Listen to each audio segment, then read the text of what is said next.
I will never forget that day. It was my granddaughter Emma's 8th birthday party. At the country club entrance, my daughter-in-law Jessica stopped me. "Margaret, please stay in the background today. We have influencer friends coming. I just wanted to give Emma her gift.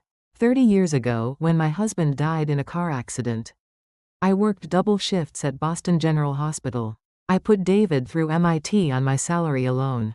David got a good job at a tech company and married Jessica. On the surface, they had the perfect life. Inside the ballroom, everything was pink and gold. Professional photographers moved around. Jessica's Instagram followers were there, filming content. "Margaret, sit at that table in the corner. Please don't come into the photo zone," my son David whispered to me. "Why? I'm her grandmother." "Mom, Jessica planned this as influencer family birthday content. Your clothes are kind of, you know." I looked down at my 5-year-old blazer and Target blouse. Other guests wore designer outfits. That day, I sat alone in the corner watching Emma's party.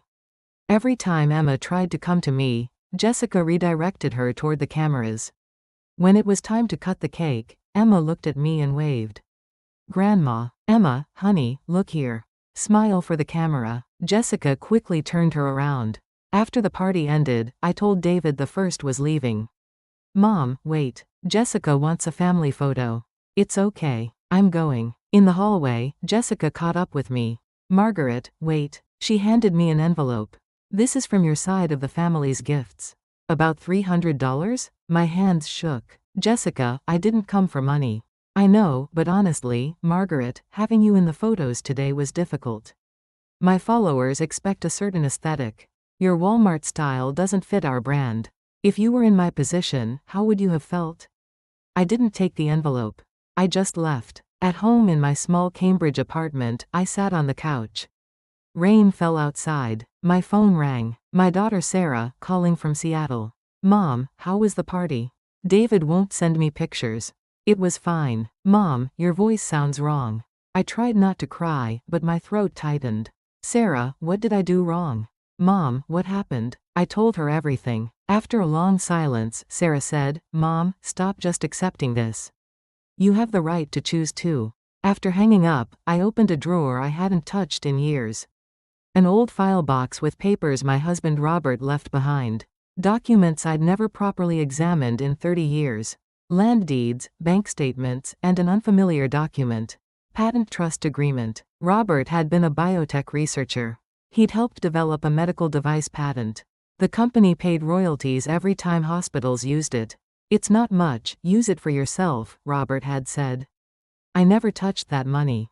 The next morning, I called the law firm listed on the document. "Hello, this is Margaret Thompson. I'm calling about my late husband Robert Thompson's patent trust." "Mrs. Thompson, we've been trying to reach you. Can you come to our office?" 3 days later, I sat in the law firm's conference room. Attorney Robert Miller spread out the papers. "Your husband established this trust in 1995. The patent revenue has compounded for 30 years. The beneficiaries are you, Mrs. Thompson, and your grandchildren. How much is it?" "Current value is approximately $12 million. $12 million. I'd lived on 2 meals a day for 30 years. I worked night cleaning jobs to pay for David's tutoring." "Mrs. Thompson, your son contacted us last year multiple times." "David did?" "Yes. He claimed you had early-stage dementia and requested beneficiary changes and early withdrawal.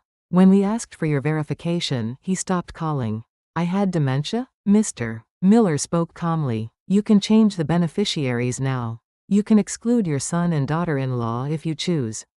I drank some water with trembling hands. "What should I do?" "Take your time. But the choice is yours, Mrs. Thompson." On the way home, I called David. "David, I went to the law firm today." A short silence on the other end. "Oh, Mom. What law firm?" "About Dad's patent trust." "Oh, that." "Mom, that's nothing. Don't worry about it. You told them I had dementia last year?" Long silence. "Mom, that was a misunderstanding. I was just thinking about your age." "David, yeah? I'm still sharp. And I'm not giving you that money." I hung up. That night, Sarah video called me. "Mom, I heard from David. Good job." "Sarah, am I being too cold?" "No, Mom. You survived alone for your whole life. Now it's your turn to choose." For the next week, David and Jessica called constantly. I didn't answer. A week later, I met with Mr. Miller again. Have you decided? Yes. I want to change the beneficiaries. How? 3 million for Emma's education trust. The rest goes to a medical research scholarship foundation. Exclude my son and daughter-in-law. Are you certain? Yes. My hand trembled as I signed, but my heart felt strangely light. The change notification reached David and Jessica the following week. Jessica came to my apartment. Margaret, please open the door. I answered through the intercom. Jessica, if you have something to say, go through my lawyer. Margaret, please, think about Emma. Emma's portion is protected. In an education trust. You can't touch it. You're not this kind of person. I didn't know either that I was this kind of person. A week later, David came to visit. His face looked thin. Mom, I was wrong. I mean it. David, sit down. We sat facing each other on the couch. Do you know what you did wrong? Lying about the money? No. David looked up. You didn't see me as a person. At that birthday party, do you know how ashamed I felt? I'm sorry. I'm tired of sorry, David. Then what do I do? Nothing. We just live separately now. David cried. I'd never seen my grown son cry before. But I didn't waver. I'll take care of Emma. Without your permission. What? I'll take her out every weekend.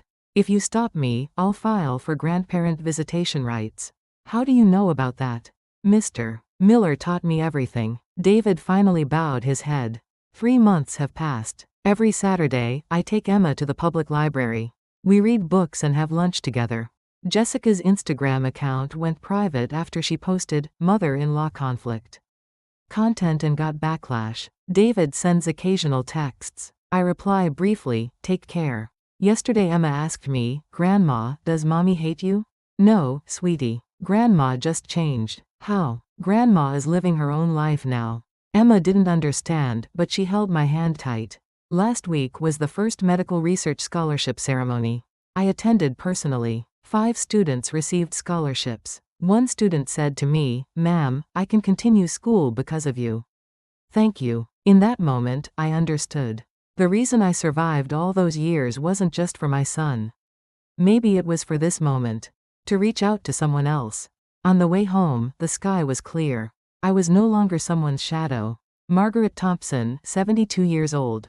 Living under my own name.